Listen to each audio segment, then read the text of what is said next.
In 2014, I attempted to kill myself.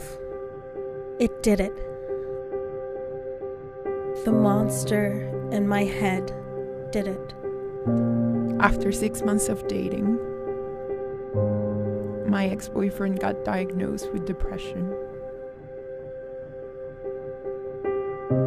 I blamed myself for it. The person I fell in love with was not there anymore. I lost myself, and I still love him. Since the age of 6, they've started throwing at me words like fag. When I was 17, it told me to jump.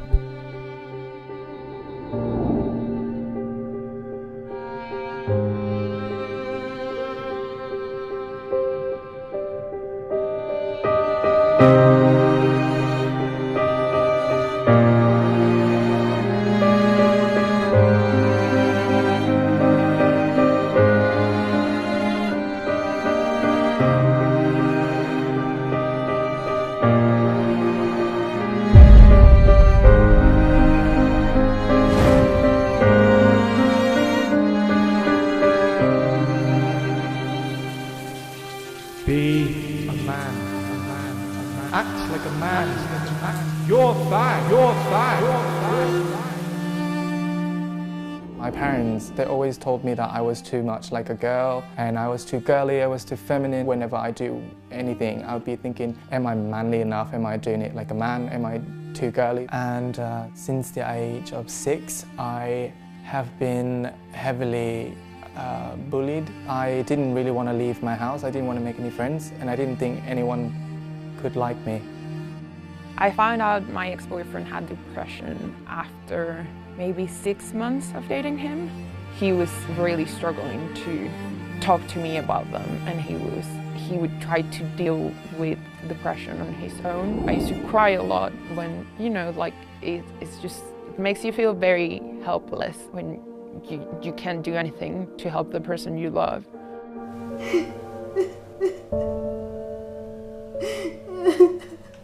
The confusion consumes my subconscious mind. It corrupts and pollutes these thoughts of mine, blinds me so I can't see that there is light and hope and happiness. I was 10 years old.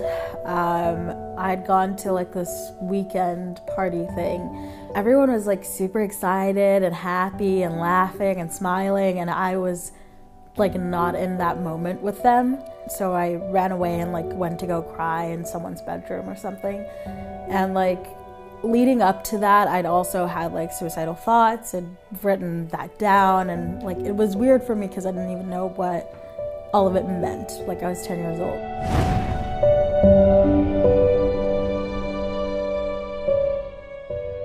I dealt with it myself, so I just kept all my emotions to myself.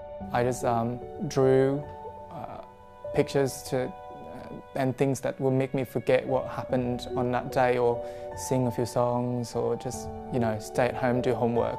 My parents must have heard from some kids that calling me faggot or whatever. And then what they told me to do was to change the way that I acted, instead of trying to tell those kids to just shut up and go away.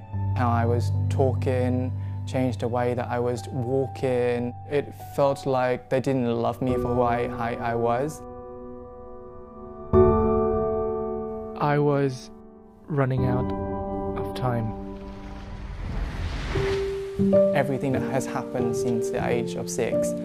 And all the mean things that people said to me. And then at that point I had a lot of stress about studying, and I didn't think that I have a friend. So it really got to me, and I was thinking there's nothing else that I could achieve in life, so might as well just ended it. Depression, whether we liked it or not, it was part of his life, and him not sharing that with me was quite difficult. I always thought that, oh my God, he's my boyfriend, I love him, I just need to make sure he's okay. But I never realized that I wasn't making sure that I was okay. When you have a problem as big and you decide not to share it with the person you're with, it really creates a sense of trust issues. I wish he would have talked to me. I genuinely think it's just like a chemical imbalance. It feels really isolating. It feels like just being on the outside constantly, even if you have like your friends around you, your family around. For a long time I dealt with it in a very unhealthy way, with cutting, with drinking. It was mostly the cutting. Like it was like taking an imaginary pain and making it real onto my hand. In 2014, I was going through a very dark time, and all of a sudden, on one day, I just decided I was going to kill myself, and I took a bunch of my pills. It was kind of relief in a weird way, because it was like, I'm finally doing it. I'm gonna stop suffering, and it felt like this was my last moment of clarity. I had a guardian family. I called her and I was telling her I really feel like I want to kill myself. And she was just telling me there's so much to life and there's so many things that I wouldn't expect. And I remember talking to her for maybe half an hour. And at the end of it, I just felt like I couldn't kill myself. And yeah, so I took a step back. After we broke up, I decided to go see a counselor as well. We broke up, I think, about 6 months ago. I still go to the counselor just to make sure, that I'm okay and that I'm handling things in the right way. My mom was my main support. She's depressed as well, and my mom mainly tried to explain to me and tried to make me realize that the things that were happening to him were not my fault. One of my friends, she saved me, basically. She came to my flat, I was unconscious. She called the police and the ambulance and whatever. And I think I woke up a day and a half later and I was in the hospital.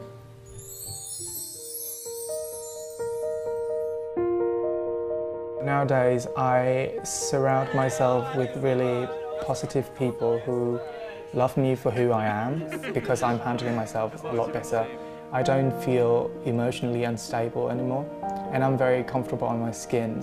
I definitely think I feel better. Obviously, sometimes I still get sad. I do miss him.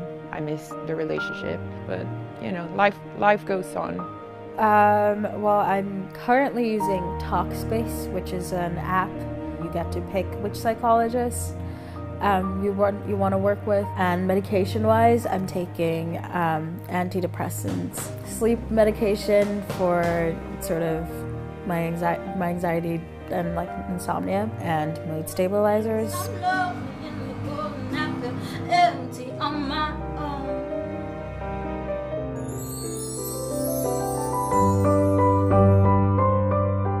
I'm hoping to connect with more people and just mainly to show people that it's okay to be original. To the people that are in a relationship with a depressed person, I would say make sure you're okay before you try to help someone else.